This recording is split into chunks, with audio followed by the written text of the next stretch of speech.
Welcome to AKY classes. मैं अखिलेश कुमार यादव फिर से AKY क्लासेस में आपका स्वागत करता हूं। आज हम लोग जो है कि एक चैप्टर पढ़ेंगे जिसका नाम है मैनेजमेंट। बट इसके पहले आप लोग को मैं कुछ बातें बताना चाहता हूं। सबसे पहला पॉइंट यहाँ पर ये है कि जो मैंने पिछला वीडियो छोड़ा था, ये मेरा चूँकि दूसरा वीडियो है, तो उस वीडियो में मुझे काफ़ी अच्छा व्यूज़ मिला। उस वीडियो को लोगों ने काफ़ी अच्छा पसंद भी किया है और अच्छे कमेंट्स भी दिए हैं, तो मुझे बहुत अच्छा लगा। और जो है कि कुछ लोगों ने मुझे बोला है कि सर और कुछ वीडियो आप डाल सकते हैं तो डालिए। जैसे मैनेजमेंट जो आज मैं आप लोगों को पढ़ा रहा हूँ, तो कुछ लोगों ने मुझे बोला है सर मैनेजमेंट के ऊपर वीडियो डालिए, तो मैं उस आधार पर आज मैनेजमेंट के ऊपर जो है कि मैं वीडियो बना रहा हूँ।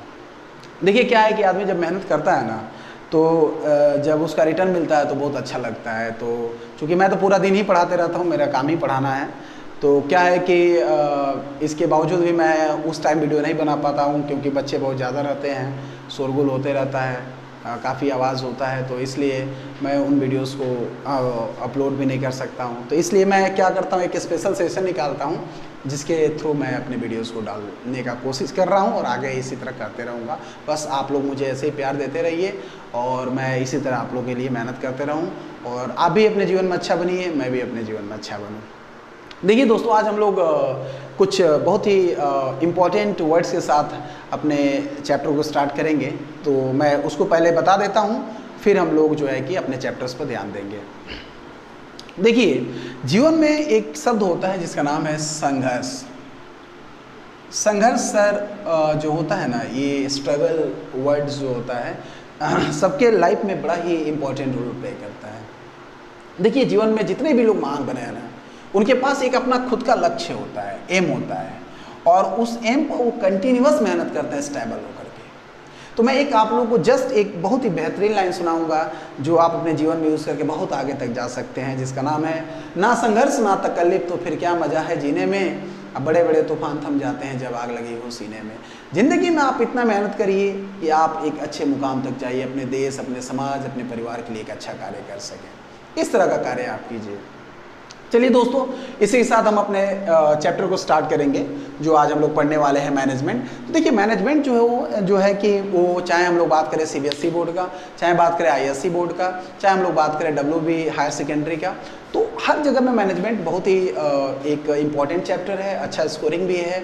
और देखिए, ये स्कोरिंग तो है, बात बाकी हमारे जीवन में भी बहुत महत्वपूर्ण है, मतलब कि this is very important chapter for our life. So हम यहाँ बताना चाहते हैं कि आप देखिए, आपको जीवन में मैनेजमेंट को कैसे समझना है। चाहे आप कोई कंपनी चलाते हैं, चाहे आप कोई एजुकेशनल सेंटर चलाते हैं, चाहे आप अपने जीवन में कुछ भी करते हैं, तो अगर आपके पास एक प्रॉपर मैनेजमेंट है ना, तो आप अपने लाइफ में जो है कि कुछ भी कर सकते हैं। अगर आपके पास एक बेहतर मैनेजमेंट नहीं है, चाहे वो आपका पैसा हो, चाहे आपका वो बिजनेस हो, चाहे कुछ भी, तो फिर आप अपने जीवन में बेहतर सक्सेसफुल गेन नहीं कर सकते हैं।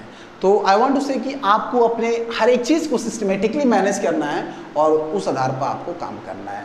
तो देखिए, आज क्या है कि हम लोग जो पढ़ रहे हैं चैप्टर, इसमें जो है कि हम दो तरीके से आप लोगों को समझाएंगे। कुछ तो मेरा जो है कि एक्सप्लेनेशन रहेगा और साथ ही साथ कुछ बुकिश लैंग्वेजेस रहेगा, और साथ साथ इस पूरे चैप्टर को हम लोग डीपली स्टडी करेंगे ताकि हम अपने जीवन में इसका बेहतर इंपॉर्टेंस दे सकें और इससे कुछ हम लोग गेन कर सकें। तो देखिए, मैनेजमेंट को हम लोग दो तरीके से देखेंगे, ठीक है। तो देखिए, मैनेजमेंट को तो मैंने ओरली थोड़ा बहुत आप लोगों को बताया कि मैनेजमेंट हर चीज़ में होना चाहिए, एक अच्छा प्लानिंग होना चाहिए, एक अच्छा कंट्रोल उसके ऊपर होना चाहिए। जिसके पास ये सब सारी चीज़ें होती हैं, अपने लाइफ में बहुत आगे तक जाते हैं। तो we should maintain our everything, that means we should manage our time, money and whatever we have. अगर हम लोग चाहते हैं कि हम लोग अपने जीवन में बहुत बेहतर ग्रोथ करें, तो चलिए अच्छी बात है। तो सबसे पहले कुछ बुकिश लैंग्वेज में आते हैं और फिर मैं आप लोग को उसका एक बेहतर एक्सप्लेनेशन करूंगा, ठीक है। तो आइए दोस्तों, सबसे पहले हम लोग समझते हैं कि मैनेजमेंट होता क्या है, ठीक है। तो इसको हम लोग पहले इसका डेफिनेशन हम लोग समझेंगे, ठीक है। देखिए, डेफिनेशन के अंदर अगर हम लोग बात करें तो जैसे कि actually different kinds of management गुरु हैं जिन्होंने अपना अपना पॉइंट ऑफ व्यू दिया है मैनेजमेंट के ऊपर। तो आज सबसे पहले हम लोग समझते हैं कि मैनेजमेंट का कॉन्सेप्ट में इसका मीनिंग क्या होता है, दैट मीन्स डेफिनेशन क्या होता है। तो देखिए, मैनेजमेंट को हम लोग कई तरीके से जो है कि समझ सकते हैं। जिसमें हम आपको बताना चाहते हैं, जैसे मैंने पहले भी बताया कि मैनेजमेंट जो है, चाहे वो कोई ऑर्गेनाइजेशनल गोल हो, चाहे वो बिजनेस हो, चाहे आपका मान लीजिए कोई कंपनी चला रहे हैं, चाहे कोई फॉर्म चला रहे हैं, चाहे आप अपने लाइफ में कुछ भी कर रहे हैं, तो वहाँ पर उसका इम्पोर्टेंस काफ़ी हमको मिलता है। तो देखिए, इसको हम लोग कई तरीके से इसको हम लोग समझ सकते हैं। तो सबसे पहले हम लोग इसको समझेंगे ट्रेडिशनल कॉन्सेप्ट से। मैनेजमेंट को चूँकि हम लोग कई कॉन्सेप्ट से समझ सकते हैं, तो यहाँ पर हम लोग क्या करेंगे, ट्रेडिशनल कॉन्सेप्ट से समझेंगे, ठीक है। तो देखिए, यहाँ पर सबसे पहले हम लोग ट्रेडिशनल कॉन्सेप्ट से अगर समझें तो मैनेजमेंट जो होता है, it is the art, what it is the art of getting the things done through the others. मतलब देखिए, किसी भी गोल को अगर हम लोग अचीव करना चाहते हैं, एक बार इस पॉइंट को थोड़ा सा बोर्ड पर और इलस्ट्रेट करेंगे कि किसी भी अगर आप गोल को अचीव करना चाहते हैं, देखिए थोड़ा सा बोर्ड पर आप लोग प्लीज़, बोर्ड पर आप लोग आइए, देखिए ध्यान दीजिए कि अगर आप लोग किसी मतलब चीज़ को अच्छे समझेंगे तो थोड़ा ज़्यादा मज़ा आएगा, और फिर हम लोग उसका जैसे मैंने बोला प्रैक्टिकली यूज़ भी कर सकते हैं।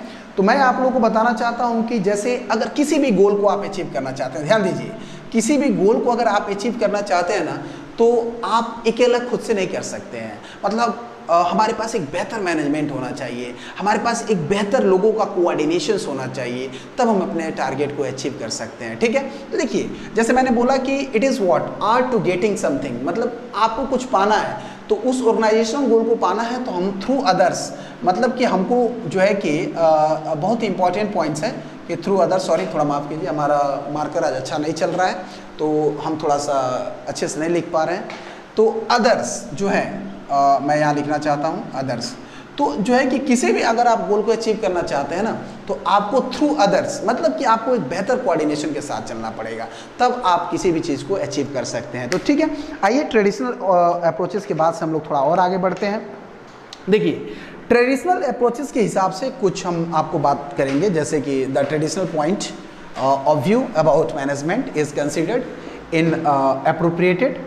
जैसे कि क्या है कि आपको मैं बताना चाहूँगा, मैनेजमेंट जो होता है ना, वो कई तरीके से हम लोग देख सकते हैं। तो क्या है कि लोग अपना अपना पॉइंट ऑफ व्यू दे रहे हैं। जैसे मैं आपको कुछ बोलूँ तो ज़रूरी थोड़ी है कि वो आप बात मान ही लोगे। तो जैसे मैनेजमेंट के ऊपर भी बहुत सारे डेफिनेशंस आए हैं, तो अलग अलग पॉइंट ऑफ व्यू से दिया गया है, तो कुछ लोगों ने क्रिटिसाइज़ भी किया है। तो हम लोग उस क्रिटिसिज्म्स को भी समझेंगे, और आगे हम लोग समझेंगे कि बेहतर डेफिनेशन ऑफ मैनेजमेंट मतलब क्या है। तो देखिए, यहाँ पर मैं आप लोग बताना चाहता हूँ कि the traditional point of view about management is considered inappropriate in the present day environment because of the following reasons.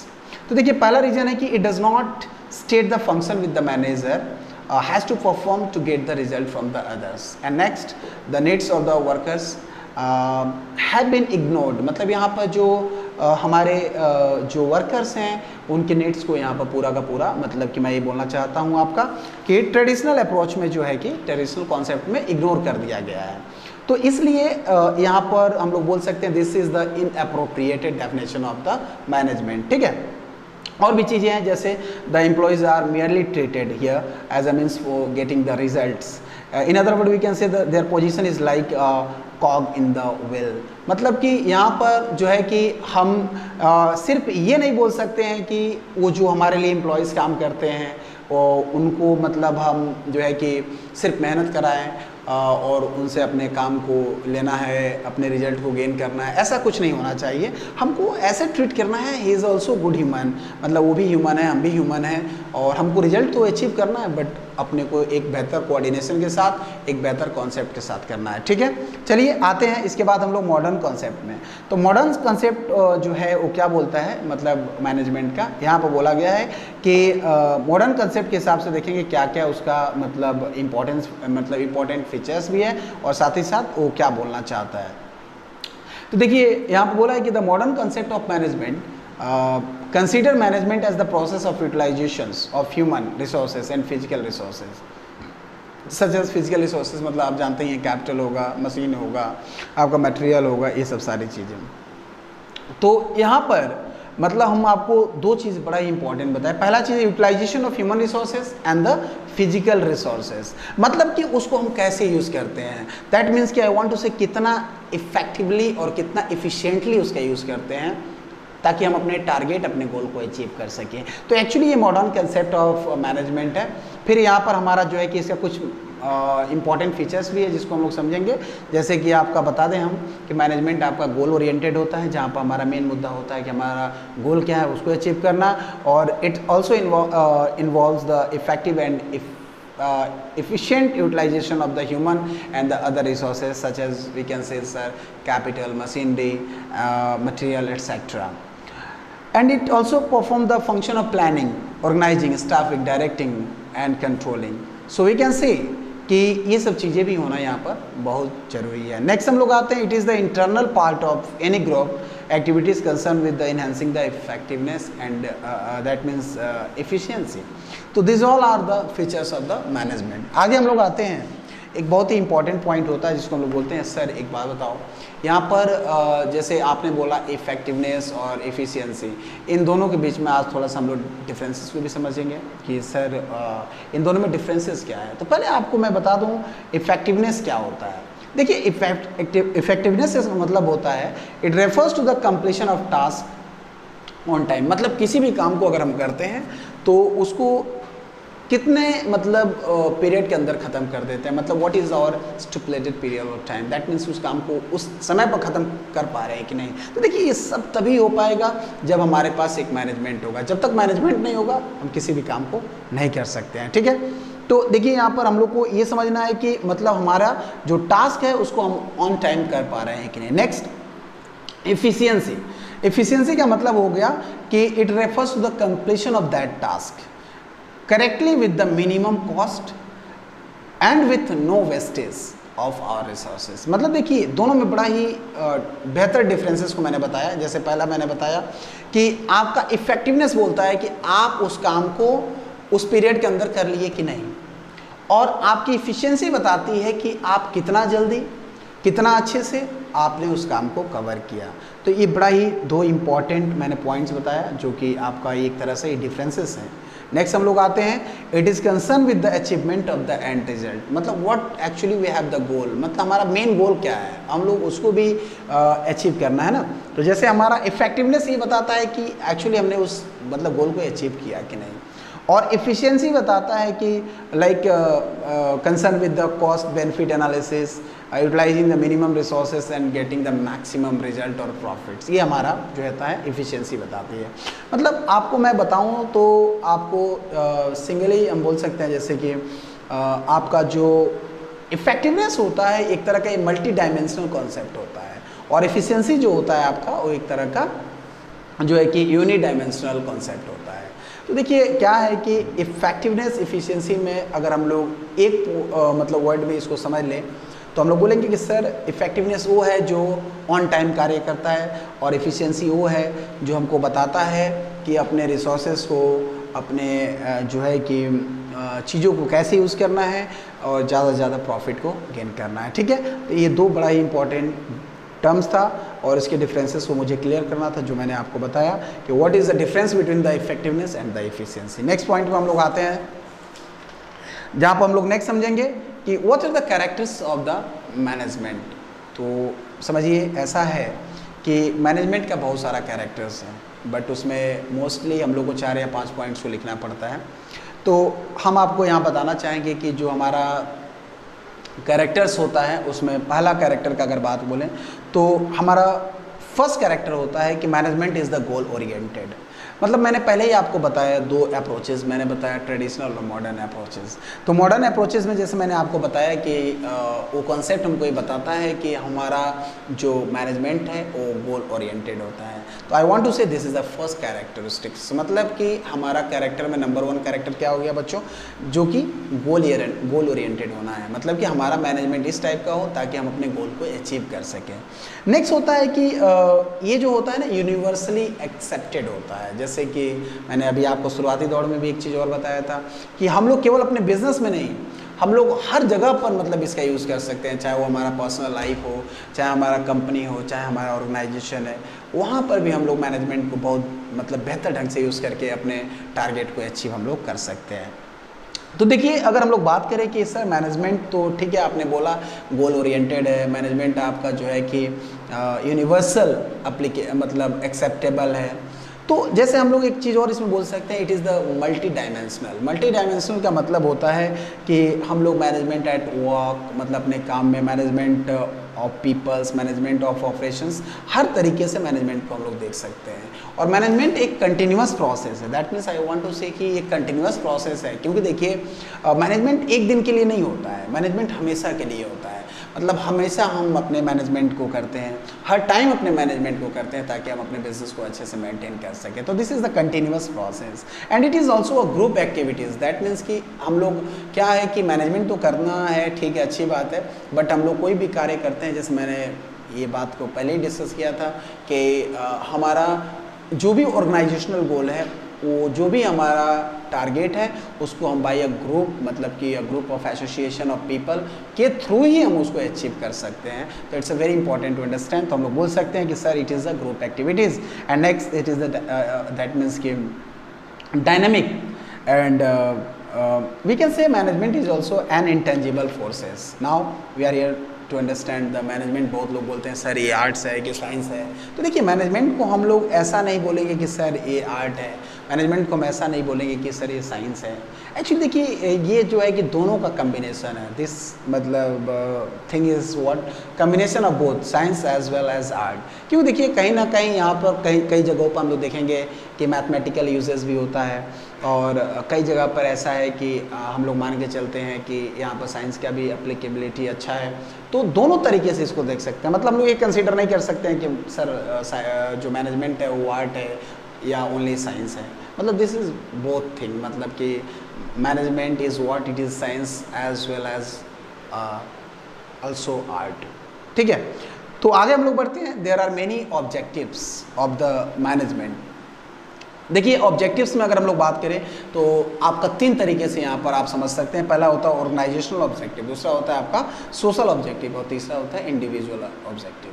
देखिए मैंने बोला था डीप में पढ़ाएंगे, अच्छी बात है, बट यहाँ पर कुछ चीज़ों को मैं शॉर्ट में भी लेके चलूँगा। जैसे ऑर्गेनाइजेशनल ऑब्जेक्टिव का मतलब होता है किसी ऑर्गेनाइजेशन का पर्टिकुलर ऑब्जेक्टिव्स क्या है। दैट मीन्स कि वहाँ पर 3 इंपॉर्टेंट पॉइंट्स होता है, जैसे कि उसका सर्वाइवल, उसका प्रॉफिट, उसका ग्रोथ एंड ये सब सारी चीज़ें बहुत ही इंपॉर्टेंट होता है। तो देखिए ये आपका ऑर्गेनाइजेशनल ऑब्जेक्टिव हो जाता है। फिर अगर हम लोग बात करते हैं सोशल ऑब्जेक्टिव, तो देखिए सोशल ऑब्जेक्टिव का मतलब होता है कि कोई भी चीज़ अगर हम लोग मैन्युफैक्चर करते हैं तो हमारा ये सिर्फ टारगेट नहीं होना चाहिए कि we want to earn lots of profit, not. हम लोग को ये भी सोचना है कि हमारे सोसाइटी के लिए हम कितना बेहतर काम कर रहे हैं, हमारे सोसाइटी में उस गुड्स को कंज्यूम करके क्या मिल रहा है, हमारे लोग उसको कंज्यूम कर रहे हैं तो उनको लेवल ऑफ सेटिस्फैक्शन मिल रहा है कि नहीं। तो ये सब भी चीज़ें देखना है। तो this is the social objectives. Prices उसका मतलब जैसे बहुत इंपॉर्टेंट होता है किसी भी गुड्स का। जैसे मैं इकोनॉमिक्स में हमेशा पढ़ाता हूँ कि हम 3 कॉन्सेप्ट पर काम करते हैं। जैसे मेरा खुद का ये कॉन्सेप्ट है कि मैं 3 चीज़ों पर बड़ा ही मेहनत करता हूँ। जैसे मैं कभी भी कहीं मार्केट वगैरह में जाता हूँ तो चूँकि I am the teacher and I am teaching economics also, तो मेरा एक इकोनॉमिक्स से मैंने अपना खुद का थ्योरी बनाया है कि price, quality, quantity, this 3 things are very important. तो देखिए कहीं ना कहीं हमारे समाज में जो है कि हमारे सोसाइटी में प्राइजेस का भी एक बहुत ही इंपॉर्टेंट रोल होता है, तो उस पर भी हम लोग को ध्यान देना है। और साथ ही साथ हम लोग बात करेंगे 3rd पॉइंट का, जिसका नाम है पर्सनल ऑब्जेक्टिव। जैसे एक पर्टिकुलर पर्सन के भी हम लोग ऑब्जेक्टिव्स को यहाँ फुलफिल कर सकते हैं थ्रू द मैनेजमेंट। ठीक है, अब आते हैं हम लोग मैनेजमेंट का बहुत सारा इंपॉर्टेंस होता है। देखिए मैनेजमेंट का इम्पॉर्टेंस ये होता है कि सबसे पहला पॉइंट ऑफ व्यू कि आपका अपने, अगर आपके पास बेहतर मैनेजमेंट है ना, तो आप सबसे पहला पॉइंट ये है कि आप अपने एफिशिएंसी को बेहतर कर सकते हैं। मतलब आपका एफिशिएंसी लेवल जो होगा वो बहुत बेहतर रहेगा। देखिए क्या है कि आपके पास सब कुछ का सिस्टमेटिक मेंटेनेंस है, आप मेंटेन करते हैं, तो वहाँ पर आप जो है कि अपने एफिशिएंसी को बेहतर कर सकते हैं। आप अपने जो है कि अपने टारगेट को अचीव करने में आपको बहुत ज़्यादा हेल्प मिलता है। सो कुछ इम्पॉर्टेंट यहाँ पर आपका जो है कि इम्पॉर्टेंस है जो कि आपका मैनेजमेंट के ऊपर है, मैं उसको बताना चाहूँगा।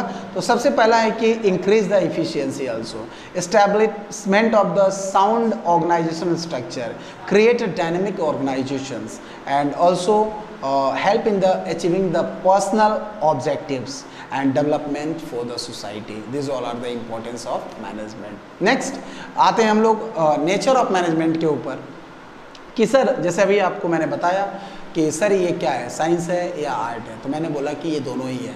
मतलब मैनेजमेंट को हम लोग कंसीडर कर सकते हैं science as well as arts. Sir management as a science how, तो इसका देखिए कुछ मैं काफ़ी आप लोग बुक्स भी देख सकते हैं चूँकि जा करके, तो मैं यहाँ पर कुछ इंपॉर्टेंट पॉइंट्स को डिस्कस कर दे रहा हूँ कि यहाँ पर इसलिए ये साइंस माना गया है क्योंकि this is what the systematize body of knowledge and next thing is that what scientific observations are there and experimentation basis है, यूनिवर्सल वैलिडिटी है and next thing is that what and it can be replicable, that means यहाँ पर जो रिप्लिकेशंस जो है वो possibility यहाँ बेहतर होता है। और भी तरीके से हम लोग समझ सकते हैं कि सर ये हमारा जो मैनेजमेंट होता है एज अ साइंस हम लोग कंसीडर कर सकते हैं और साथ ही साथ हम लोग एज अ आर्ट भी कंसीडर कर सकते हैं।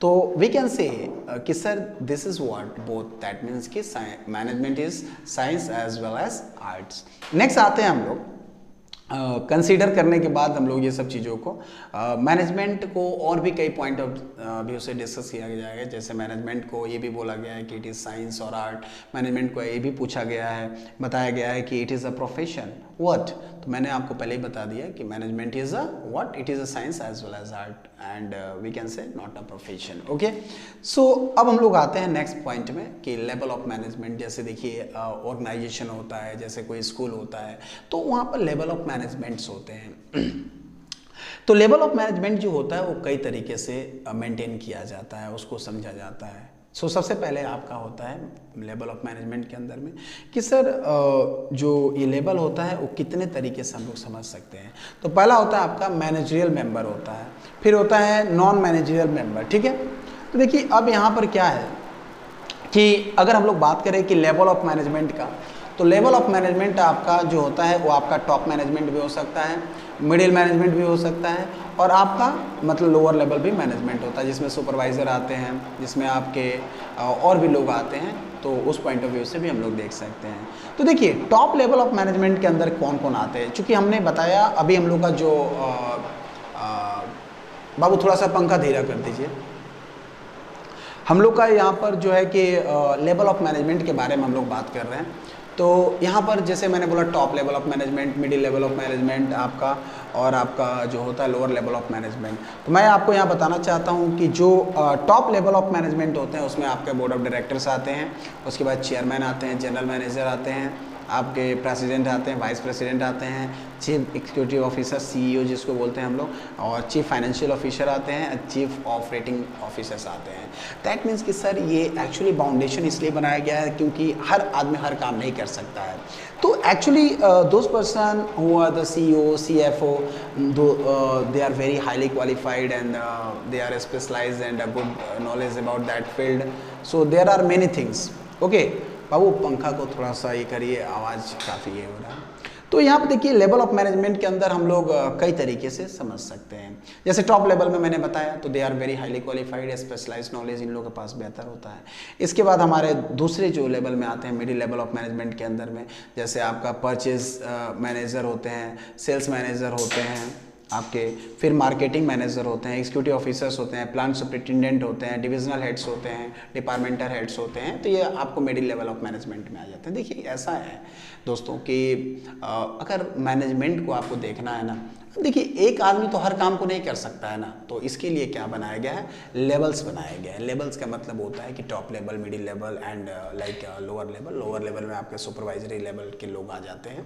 तो इसलिए इसको किया गया है ताकि मतलब लोग कार्य को अच्छे ढंग से कर सके और अपने अपने सीनियर्स को, सुपीरियर्स को अपने मतलब जैसे आगे जो भी उनको समझ में आता है वो बता सकें, ताकि उस आधार पर ऊपर में जो है कि डिसीजन लिया जा सके। क्योंकि देखिए लोअर लेवल से ही सब कुछ होता है, तो नीचे के जो भी लोग हैं उन्हीं के आधार पर जो होता है कि आगे का हर एक कार्य होता है, उसी आधार पर प्लानिंग होता है। और प्लानिंग चूँकि पहले से भी हुआ रहता है, बट प्रैक्टिकली जब आप काम करते हैं और थ्योरेटिकली जब आप काम करते हैं तो दोनों में काफ़ी डिफरेंसेस रहता है। तो देखिए थ्योरेटिकली ऊपर से काम हो गया, प्रैक्टिकली जो है कि हमारे फैक्ट्रीज में काम होते हैं, हमारे ऑफिस में काम तो होते नहीं हैं। तो कहने का मतलब है कि वहाँ से बहुत सारी ऐसी जो चीज़ें हैं हम लोग को मिलता है जो कि हम लोग अपर लेवल में उसको इम्प्लीमेंटेशन करते हैं। और देखिए मैनेजमेंट एक ऐसा चीज़ है ना कि हम लोग ये नहीं बोल सकते हैं कि सर मैनेजमेंट जो होता है वो एक पर्टिकुलर आदमी के लिए और और पर्टिकुलरली ये हमेशा के लिए फिक्स, ऐसा कुछ नहीं है। देखिए आप खुद एक एजुकेशन के क्षेत्र में, that means you are studying and मान लीजिए और भी लोग हैं जो मैनेजमेंट कर रहे हैं, चाहे बिजनेस चला रहे हैं, जो भी हैं, तो यहाँ पर देखिए ऐसा है कि जितने भी लोग ये कार्य कर रहे हैं तो सबका अपना अपना मैनेजमेंट होता है, बट मैनेजमेंट होना it's a very good thing, तभी आप अपने टारगेट को अचीव कर सकते हैं। तो जैसे कहने का मतलब है जरूर नहीं कि हमारा जो लेवल ऑफ मैनेजमेंट है आपका भी वही रहे, तो ये एक अलग पॉइंट ऑफ व्यू रहा था। तो मैनेजमेंट का जो डेफिनेशन है वो जरूर नहीं कि हमेशा फिक्स रहे, वो अपने अपने पॉइंट ऑफ व्यू से थोड़ा बहुत आगे पीछे भी हो सकता है। तो देखिए जैसे मैंने आपको बताया कि आपका मिडिल लेवल में ये लोग आते हैं, और फिर आपका जो लोअर लेवल में आते हैं, सुपरवाइजरी लेवल में जो आते हैं, उसमें आपका सुपरवाइजर होते हैं, सुपरिटेंडेंट होते हैं, आपके फोरमैन होते हैं, सेक्शन ऑफिसर होते हैं, क्लर्क होते हैं, सब डिपार्टमेंटल एग्जीक्यूटिव ऑफिसर्स भी होते हैं। ठीक है, तो आइए इसके बाद हम लोग चलते हैं नेक्स्ट पॉइंट में कि जैसे मैनेजमेंट जो होता है ना वो कई तरीके से हम लोग समझते हैं। जैसे मैनेजमेंट क्या होता है, it is a continuous process. So in that case we can say there are 5 distinct functions which can be performed by the management such as the planning, organizing, staffing, directing and controlling. So किसी भी इसको हम लोग जो है कि short में बोलते हैं PODSCORB। तो देखिए ये मैंने बोला जो प्लानिंग, चाहे आपका ऑर्गेनाइजिंग, स्टाफिंग, डायरेक्टिंग, कंट्रोलिंग, ये सारी चीज़ें होनी चाहिए आपको step by step, one by one. This all are the different chapters. तो हम लोग इसको डिटेल स्टडी भी करेंगे, बट फिलहाल हमारा मैनेजमेंट का चैप्टर है तो उसका एक ये पार्ट था, तो मैंने आपको शॉर्ट में कुछ बता दिया। जब ये आएगा तो और अच्छे से इसके ऊपर हम डिस्कशन करेंगे। ठीक है, आइए हम आगे चलते हैं। जैसे कोई भी आप काम करते हैं ना, तो प्लानिंग होना it's a very important thing. उसके बाद उसको अच्छे ढंग से ऑर्गेनाइज करना, फिर उसको अच्छे ढंग से डायरेक्ट करना, तो ये सब चीज़ें जब बेहतर रहता है तो फिर अपने आप टारगेट को अचीव कर सकते हैं। और शुरुआती में मैंने जैसे बोला आपको कि सर जो मैनेजमेंट होता है वो कहीं ना कहीं आपका एक ऑर्गेनाइजेशनल गोल होता है, तो दैट मीन्स कि ये काफ़ी बड़ा गोल होता है, इतने जल्दी तो आप अचीव नहीं कर सकते हैं। सो दैट मीन्स कि आपको इन सब सारी चीज़ों को अच्छे तरीके से जानना बहुत ही ज़रूरी होता है। ठीक है, तो इसके बाद हमारा एक और पॉइंट आता है जिसको हम लोग समझेंगे sir coordination. So it is what. तो कोऑर्डिनेशन देखिए मैंने पहले ही आपको इसको बताया था कि कोऑर्डिनेशन जो है एक बेहतर प्लेटफॉर्म को क्रिएट करता है। जैसे कि वो बहुत सारी चीज़ों को हमारे बेहतर करता है और बहुत ही ज़्यादा जो है कि हमारे बिजनेस में, हमारे प्रोफेशन में, हमारे हर जगहों पर जो है कि हमारे टाइम को भी सेव करता है, हमारे कार्य को भी बेहतर एफिशिएंसी देता है। जैसे अगर हम आप लोग को बताएं कि कोऑर्डिनेशन क्या होता है, तो एक सिंपल डेफिनेशन आपको मैं बताना चाहूँगा कि coordination is generally what it is the integrating the activities and the resources of the organisations and bringing harmony of them. That means अगर हम सिंपल लैंग्वेज में बात करें तो हम बोलेंगे coordination is what it is the orderly and that means synchronizations of a group effort to provide unity of action in the pursuit of a common goal। मतलब अगर हम कॉमन गोल को अगर अचीव करना चाहते हैं तो कहने का मतलब है एक बेहतर कोऑर्डिनेशन का होना भी it's a very important thing. ठीक है, तो देखिए कोऑर्डिनेशन को जो है कि हम लोग हर लेवल में समझ सकते हैं।